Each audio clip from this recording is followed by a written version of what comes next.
What is a limbic reaction or limbic reactivity, and how could understanding that help you become more emotionally intelligent?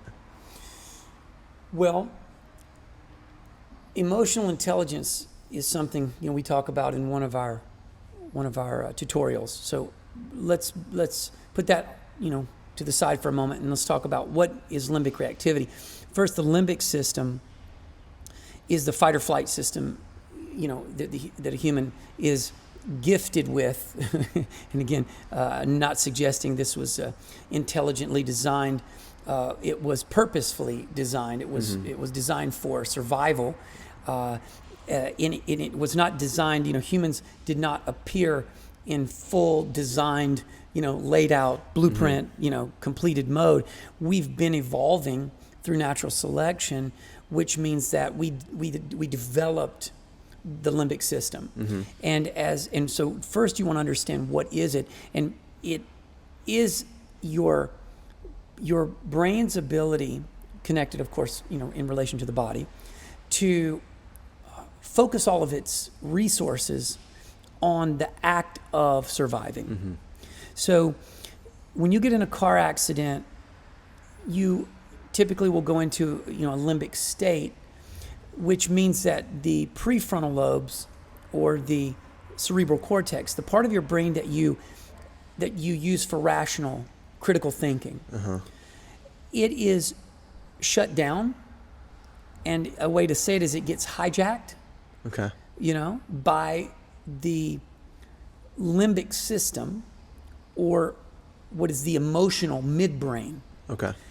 And its job is very specific. It is to devote every bit of your resource of thought to hyper awareness of the moment, so that you can survive the moment. So pros and cons, right? You're walking along, you look down, it's a bit dark outside. You look down, you notice that you've stepped into the center of something that's coiled up.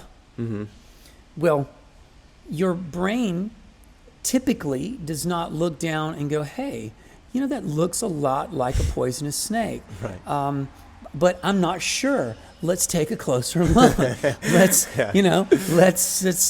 bend down. Let's get closer. Oh, this feels smooth. Let me start taking in some data. Let me touch it. What happens is, of course, you look down, your brain registers this as a threat. Your limbic system takes over, which is, so you're suddenly filled with adrenaline, and you react, jump, leap, dive, and that's really, really great design. It makes a lot of sense, and it saves a lot of lives. The typical animal that exists out there, as you could imagine, is using this quality. I don't know if quality is the right term, but it feels right. This sort of this gift of nature. It's using it in a very skillful way to survive. And yes, of course, an animal could look skittish. We laugh sometimes when we watch like a video and we see a cat. Have you ever watched? There's a couple videos that they've put out where they take a little tiger, a stuffed one, and a dog is sleeping, and they place it in front of the dog, and the dog wakes up and sees it and immediately just leaps and runs. And that is limbic reactivity. It's a perfect way to understand it. This dog doesn't take time to analyze whether this cat is live or real. It immediately responds to the danger, and then it comes back over after it starts getting data. So in the world, the natural world, this is a really important tool, and it's being used very skillfully.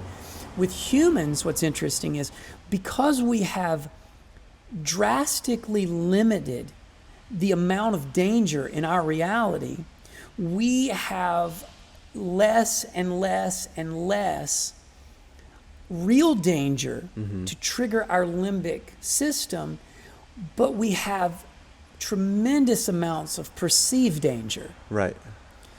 And of course, real danger would be a car coming around, a curb very fast, or you're standing. Maybe you're just standing in a group of people and you hear a gunfire.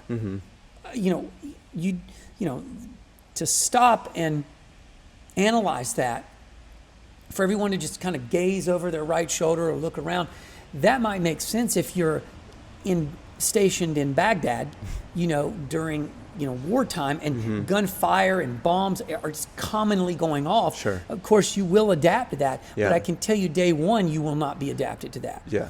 So we still use our limbic system in very practical ways, but where, again, we're the system's being used inappropriately, but again, it's not a conscious use of it. So I want to be very careful. So someone's like, yeah, okay, great. Why am I using that system incorrectly? It's not, you're not using it incorrectly. It's being triggered based on your perceived threats.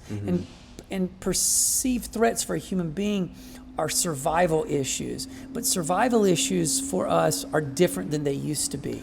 Right. So a survival issue for you can go limbic by being broken up with by a girlfriend, Right. or a partner.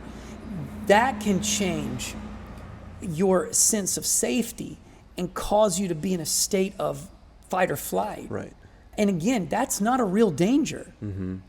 I mean, it has nothing really, again, 99.9% of the time, it has nothing to do with your survival.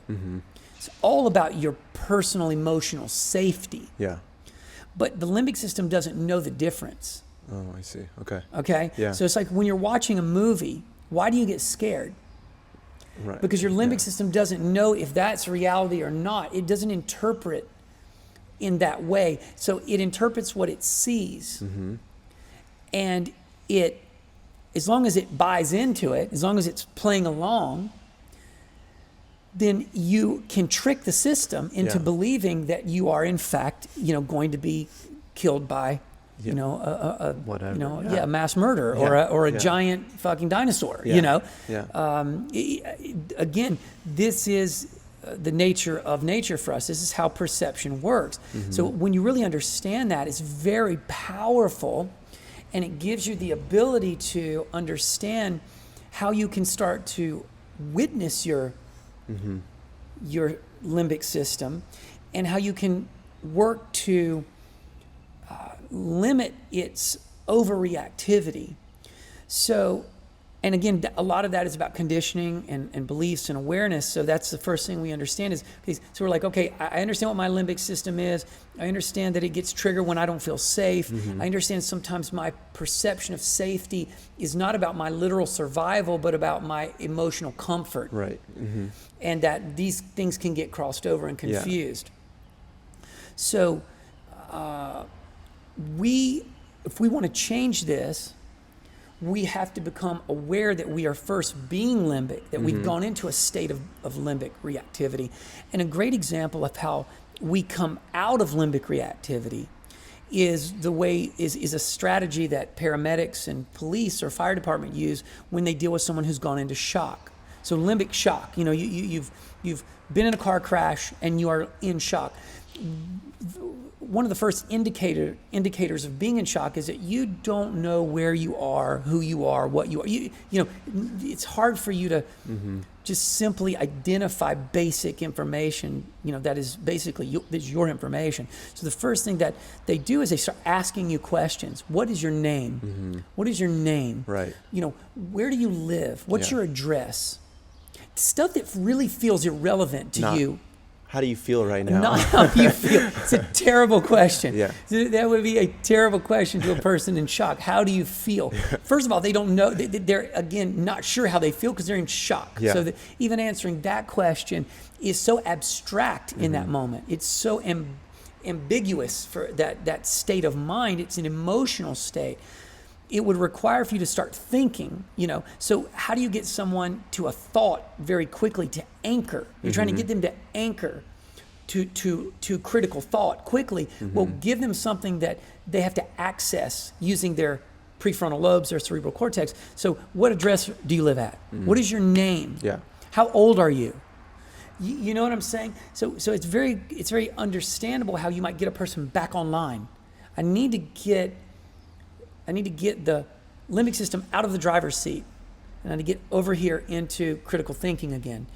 So a way for us to stop being so limbic in our reality, stop reacting so much in moments, because this of course can be an incredible burden for a person. You can feel that you're like, my God, man, why am I always reacting? Why am I always reacting? Why does this make me react? Well, you don't feel safe emotionally. You don't feel secure. But if you can anchor yourself in understanding that your safety is not balancing on the head of your comfort.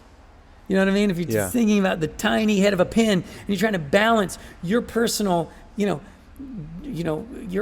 literal safety on the head of it, that's not what's going on. It's really about your personal comfort.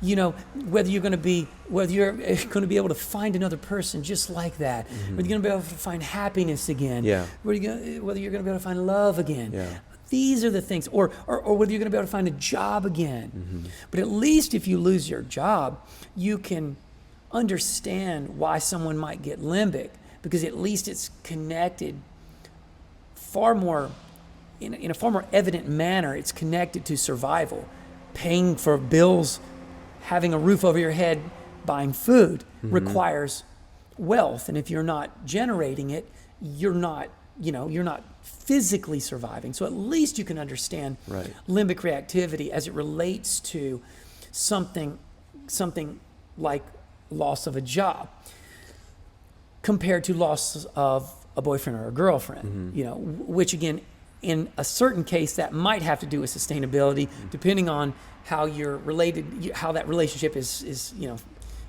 feeding you, somehow. But my point is that if you want to make that shift, you're going to have to become witness to the limbic reaction. You're going to have to be able to develop strategies to exit it.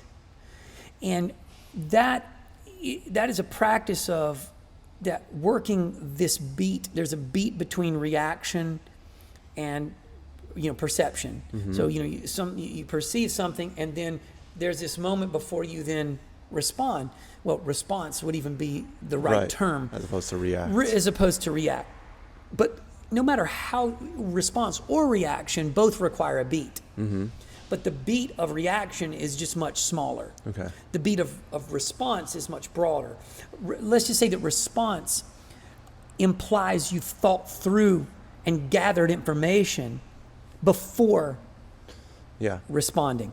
Reaction, let's say that the implication is with a reaction, you've not gathered all the data. You've not crunched any data at all. You've not used any critical thinking. You're just going to express how you feel about emotion, it. Just an emotional, boom, this is how I feel. So what you'd like to do is have a feeling, examine the feeling, then make a decision as to how you'll react. Now that's when you're upset, what I just said, that feels like 10 years. Yeah. And that's part of the struggle that we all have with that concept, is that it takes a long time to become skillful using that. And it's difficult for me. It's difficult for you. It's probably difficult for the Dalai Lama. But whoever puts more time into exercising that skill gets more fruit. So the response is the anchor point that is similarly used, like for instance, in an actual safety like a situation like a car crash, where they ask you something like, "What's your name? What's your address?" So when you're in this situation where, I don't know, your girlfriend just broke up with you and your emotional safety is now compromised, then it's this that you anchor to. It's this moment where you have to stop and say, okay, I feel very afraid right now. I'm clear with, my God, like I have to sit down from I feel, but I need to immediately start going into what is this fear connected to? What do I believe that's also causing, let's put it this way. most people have been in relationships where, in two different kinds of relationships, one where you were attached and one where you were unattached. Sure. Yeah. Okay. Yeah. In the unattached relationship, pretty much whatever if you were left, if you were cheated on, if you were betrayed, if things weren't going well, the level of impact and reactivity in you is much lower than in the relationship where you are deeply invested, where it really matters. But yet, it's just another relationship. Yeah. And that's the irony of it, is that it's all about perception. Yeah. It's about what you perceive the importance of this relationship to be, then determines the level of emotional reactivity and emotional and limbic, response. So it's ironic that, in this relationship you don't care much about, it's really hard to get your limbic, get you limbic. Right. Compared to this relationship you're really invested in, and you can just go limbic immediately. Yeah. So it's a great marker for you to actually observe that you might be really invested. It's like, man, why do you make me so emotional? Or it's like, because again, no one makes you emotional, but why do I become so emotional when I'm relating to you? Yeah. Well, there's obviously a different investment for you emotionally, intellectually, mentally, like all of your faculties are somehow building something around this relationship different than the way you built them around the other. But again, it's still just a relationship. Your livelihood, your personal, genuine safety is not on the line here, but something is for you. And like I said before, even the Dalai Lama will struggle with this, but the reality is whoever does the most work around it is the most skillful with the weapon. Let's just think of it as a tool or a sword, whatever. Whoever uses this sword the most is going to be the most skillful with it. So the person who sits and investigates and witnesses and observes and deconstructs and unpacks and explores their reactions and their beliefs is a person who's going to have more skill at responding and also at critical thinking and also at relationship. You're going to be more skillful at relationship than the person who is just reacting constantly throughout it. And so, and again, I'm going to tell you, it's not going to be easy. If you're observing this right now and you're very reactive, this is not going to take a minute. No. This is going to take 2, 3, 4 years. This takes a long time before you're able to exercise. I mean, imagine this. Imagine today you are not, you can barely do a push-up, but you can maybe just do a push-up. Maybe do a pull-up, or maybe, close to half one. And then you look at me and you say, I want to be able to perform the iron cross in gymnastics on the rings. I would like to be able to perform that. How much time would you say I'm going to need? I'm going to look at you and say, 2 years, maybe 3. But because again, if I take all the data that one would have to factor in, how much free time do you have to train? What are all the... So again, if you have nothing to do but this, okay, well, of course, that time frame shrinks. But most people don't have nothing to do but focus on adjusting self. They have to work, and they have to exist. It's practical. So with that said, you have to factor that in, the time frame. So if it's a 2 to 3 year process before you start getting, decent with the skill. And then again, it never goes away. You're always working it. I'm sure the Dalai Lama is still to this day working with his internal reactivity so that it doesn't come out as reaction, but rather as response. But to say that he has no moments where he finds himself somehow at odds with what's being said to him or what he's witnessing or how people are behaving, that it somehow doesn't trigger something in him, I would find that very hard to believe. Because he's, again, operating off the same operating system you and I are. He has a brain, and that brain has its natural limitations, limitations that that it is very difficult to argue that anyone is able to actually overcome. You can again become the most skillful non-reactor on the planet, 100%. But to say you never react, or that reaction does not come up for you, that you have zero limbic limit, that you have your container is infinite for emotional threshold, I reject that. Yeah. I think there's a breaking point for every human being. But I think some human beings can get to breaking points that simply look miraculous.